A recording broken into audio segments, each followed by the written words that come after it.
Bom para todos de volta ao vivo. A Rede Social de Justiça e Direitos Humanos lança nesta quarta-feira, 4 de dezembro, o relatório de 2019 com um panorama de violações.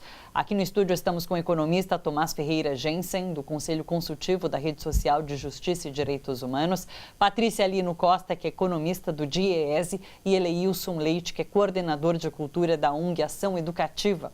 E é com Eleilson que eu volto. Eu quero saber qual a sua opinião sobre o novo presidente da Funarte, que pelo menos na imprensa saiu hoje o nome dele, é o músico Dante Mantovani, e ele já veio com uma declaração assim, que pegou todo mundo, deixou todo mundo em choque, que o rock ativa a droga, que ativa o sexo, que ativa a indústria do aborto, disse ele. Nossa, ele acrescentou. Tem a frase completa, porque na manchete estava só essa questão Não. da... Ele acrescentou essa coisa do aborto, né? Porque Também. o rock era associado, né? Sexo, drogas Sim, e rock and roll, sim. né? Não tem nenhum problema ele falar nisso, né? Não, e depois Então, ele disse que também leva a práticas satanistas, né? Nossa, tem esse então também tem adendo isso, a isso tudo. Exatamente, né? Black Sabbath, né? Ozzy Osbourne, enfim.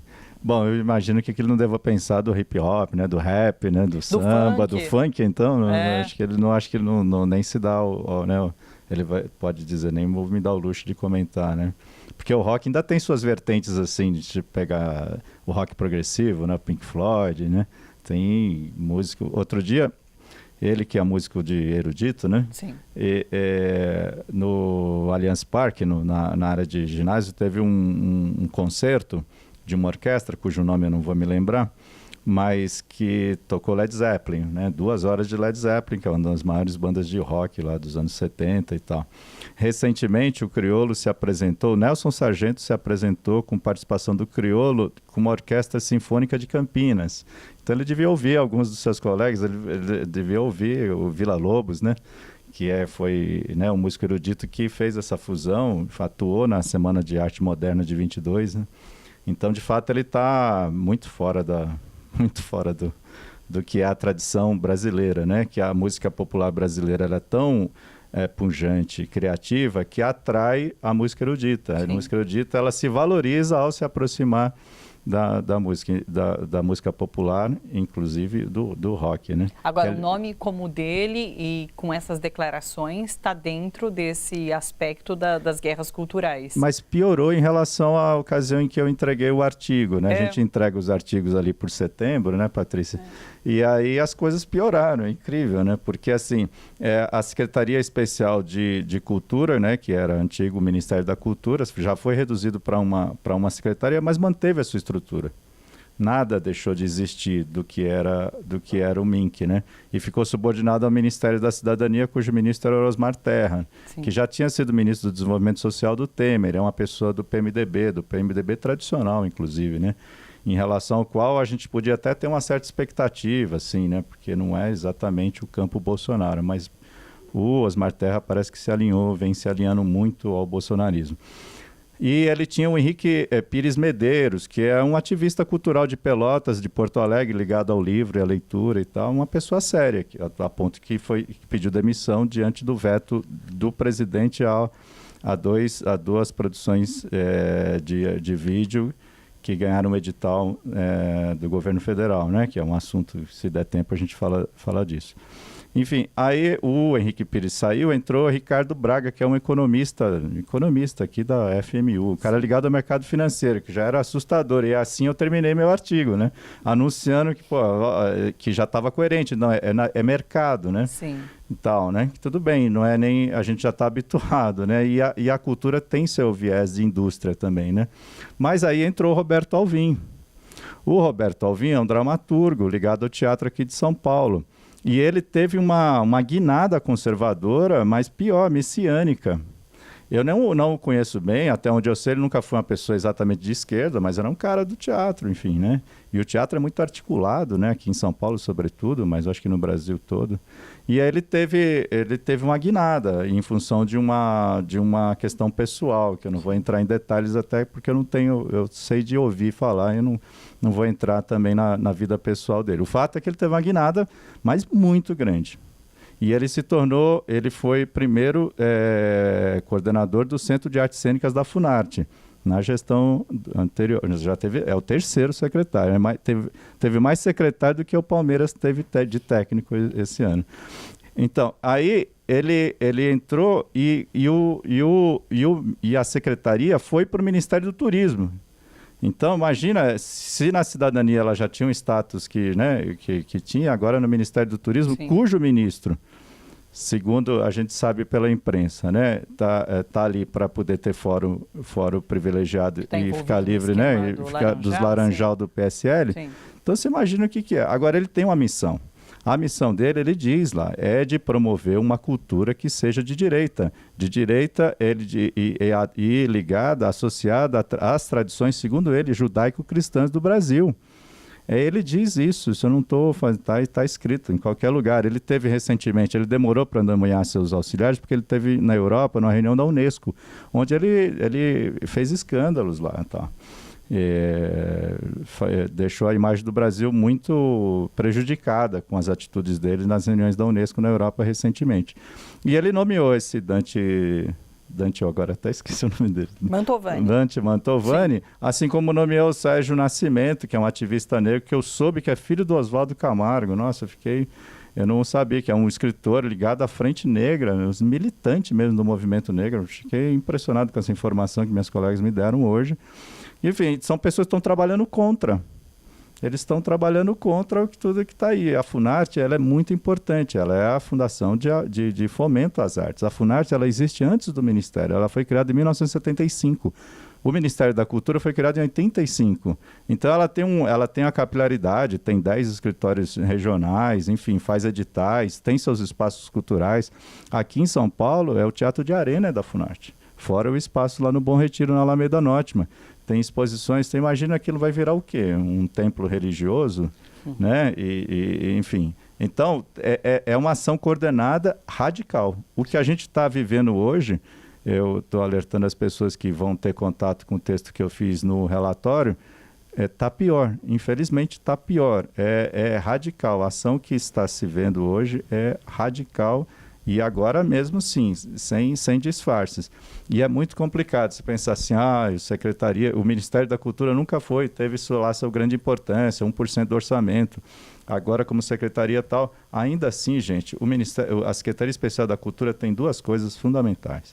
Tem a Ancine, que tem um fundo que gira, que já teve quase 1 milhão de reais. E tem a Lei Rouanet, tem o PRONAC, que é, né?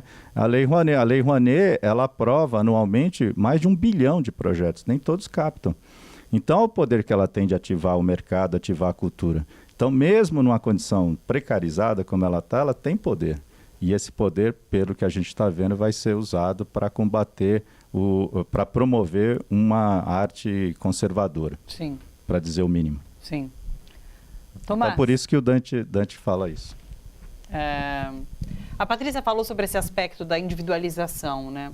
E muitas conversas que a gente tem aqui no estúdio sobre aspectos, áreas diferentes, a gente tem trazido esse tema, né? De que muitos se individualizaram e a gente precisa voltar a buscar o coletivo.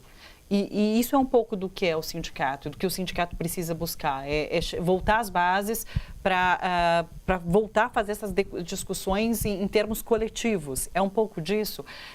Existe uma crítica, inclusive, aos partidos mais progressistas de terem esquecido das bases, de precisar retornar às bases. E o sindicato também pode fazer isso. Através do sindicato, talvez que a gente chegue a essas bases.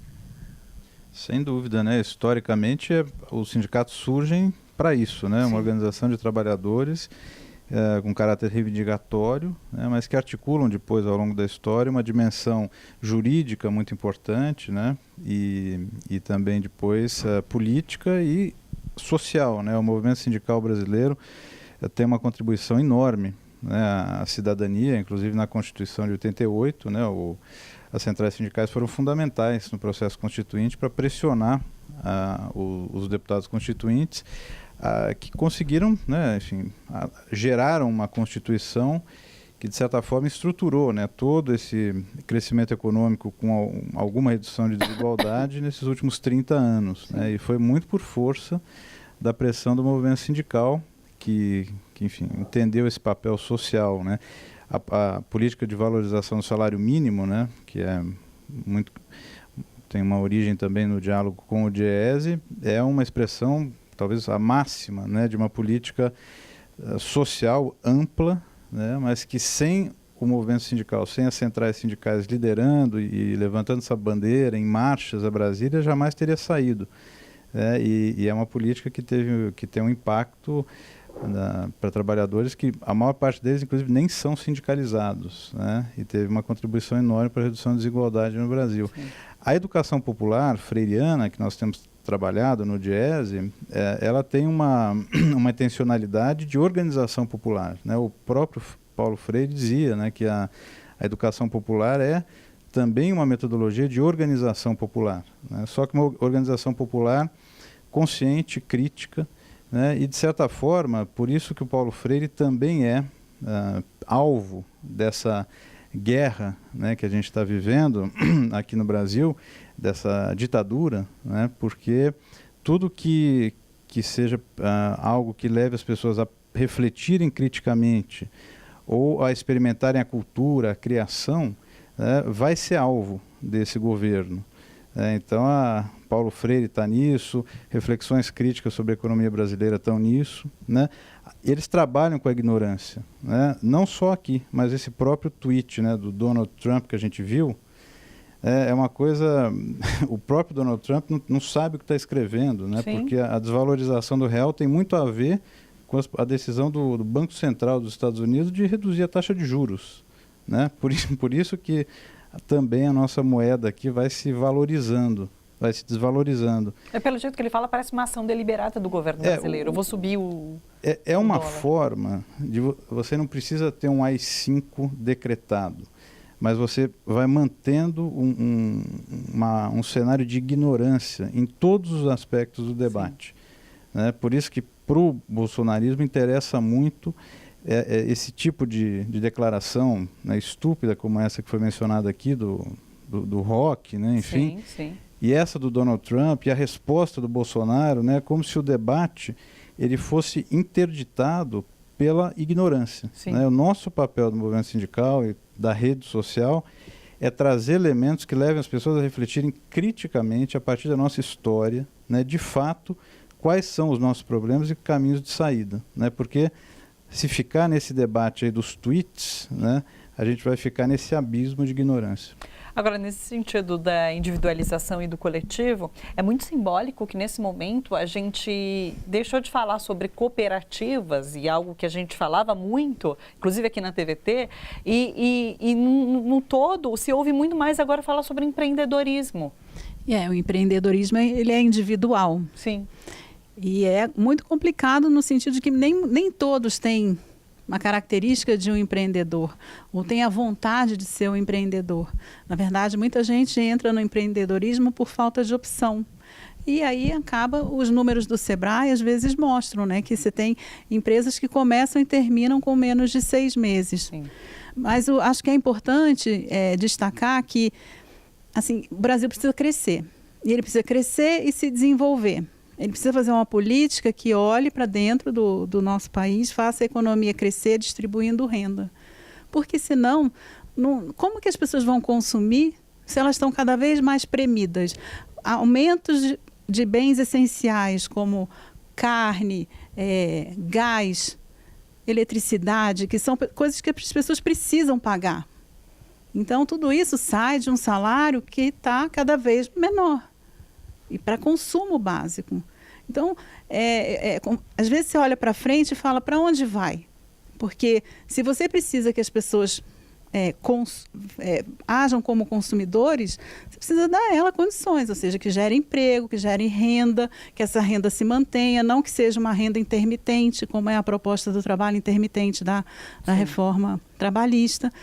E aí você fica olhando e fala, como é que eles querem crescer sem olhar para uma parcela enorme da população que está sendo maltratada no limite, perdendo os seus direitos, tendo que pagar mais caro, perdendo os subsídios de bens essenciais, e aí fica realmente complicado.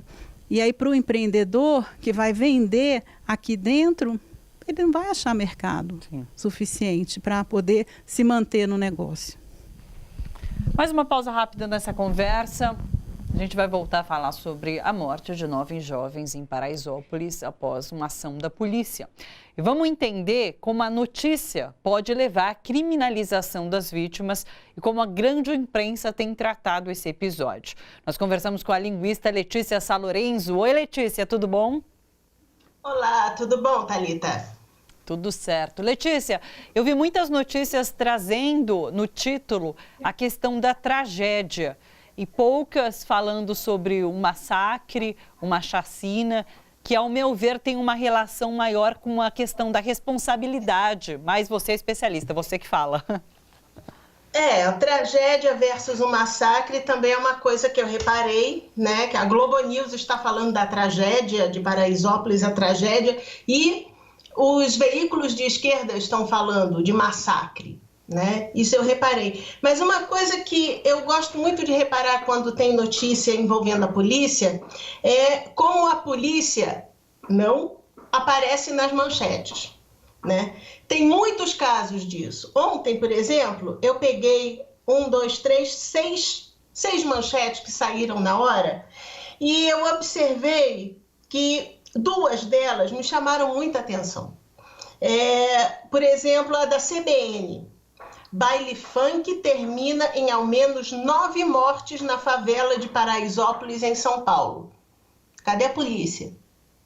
Não aparece, desaparece. E assim, aí deixa eu tirar o boné de linguista, botar o boné de jornalista. Os jornalistas sabem que esse fim de semana aconteceram milhares de bailes funk Brasil afora. Nenhum deles foi notícia, só o de Paraisópolis foi notícia. Por quê? Porque aconteceu o inesperado, o inusitado. E qual foi esse inesperado, esse inusitado? Foi a ação da polícia, que causou 9 mortes. E a menina da ponte acabou até de dizer que não foi por pisoteamento, né? Foram outros motivos. Mas então nós temos uma causa e uma consequência. Polícia invade baile funk e deixa 9 mortos, né? O primeiro que fez essa manchete adequada, mostrando causa e consequência, foi a Ponte. A ação da PM no baile funk da favela Paraisópolis deixa 9 mortos pisoteados em São Paulo. Isso foi ontem, né? A grande maioria das manchetes ontem até começaram a falar alguma coisa, mas deixaram a polícia militar. É o que a gente chama, tem uma área da gramática que estuda isso, que é a pragmática, que é a organização dos constituintes da frase, a organização dos constituintes. Então você pode dizer, eu tomo café todo dia, como você pode dizer café, eu tomo todo dia. Isso pode parecer que não faz diferença, mas isso faz uma diferença muito grande. Porque quando eu digo 9 pessoas morrem pisoteadas em baile funk e eu sumo com a PM da manchete, eu estou dando foco em 9 pessoas morrem. E aí a gente volta da minha outra participação, não lembro quando eu te mostrei a diferença entre matar e morrer.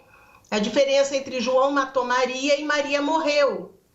Quando você diz Maria morreu, a culpa é só da Maria, ou foi um acidente, foi morte natural. Quando você diz que João matou, você tem um culpado pela morte de Maria, que foi causado por um terceiro e não foi por ação natural, né? Nós temos a mesma coisa que 9 pessoas morrem pisoteadas, mas espera aí, por que elas foram pisoteadas? O que aconteceu? Isso não está contemplado aqui, né? Outra aqui, olha. Após a ação da PM para dispersar baile, 9 morrem pisoteados em São Paulo, em Paraisópolis, na manchete do UOL, né? E aqui o exame.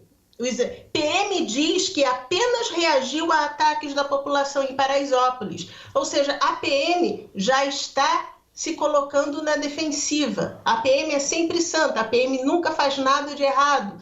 E o pior de tudo, a grande imprensa compra esse discurso, né? Sim.